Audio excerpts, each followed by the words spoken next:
All right, so speaking of things that may or may not have definitions, these are definitive things that definitely are defined by, I don't know what I'm doing here. Anyway, so this is Glenn Beck talking about how the armed protests at the 50 state capitals before Inauguration Day, they're actually a trap.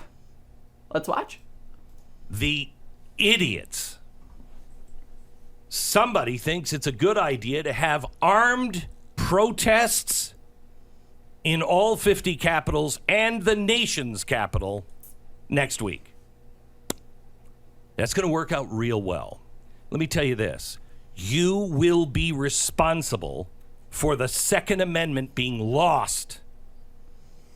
There are ways to fight things, but you have to use your noodle to figure out the most effective way, and that is the least effective way.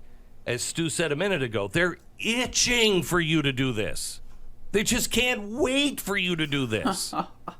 How do you think that's going to be perceived? Well, we're going to scare them. No, you're not. No, you're not. If you scare them, they will take guns away. Well, good, then we've got most of the guns. Are you an idiot? Yo, like, even Glenn Beck is wise. Like, I mean, like, this is, like, really, like,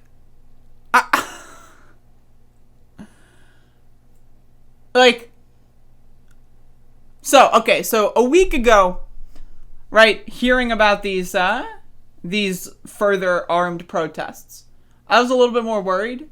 But at this point, Glenn Beck was not the only person. Like, if Glenn Beck is telling people not to go, that means there's a lot of people telling people not to go. Like, I don't know, there's a lot of people that I've seen a lot of posts of, like, 4chan, 8chan posts, like, Parler posts, like, IRC chat rooms, Telegram posts, like, all these, like, little things that the Nazis use, of them saying that they think it's an FBI trap. Well, it's like, first of all, the FBI is on to you. Second of all, your president threw you under the bus.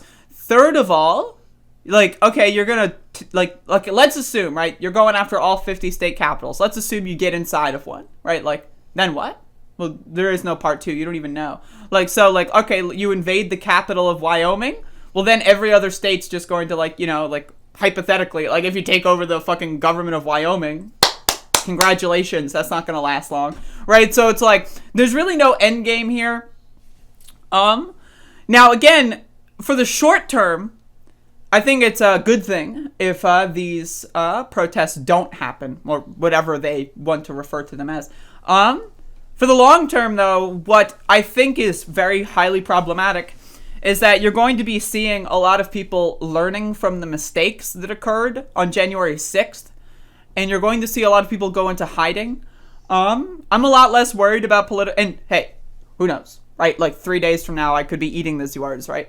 But I'm a lot less worried about political violence in the short term, and I'm a lot more worried about political violence in the medium to long term.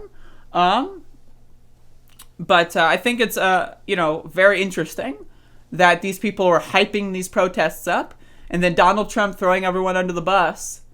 And it's just right now all of a sudden, like, everyone's scared. So it's just like, but at the same time, there are those, like, really hardcore militia groups that didn't really like Trump, but utilized Trump's kind of, like, authoritarian energy and movement to kind of recruit and build their numbers.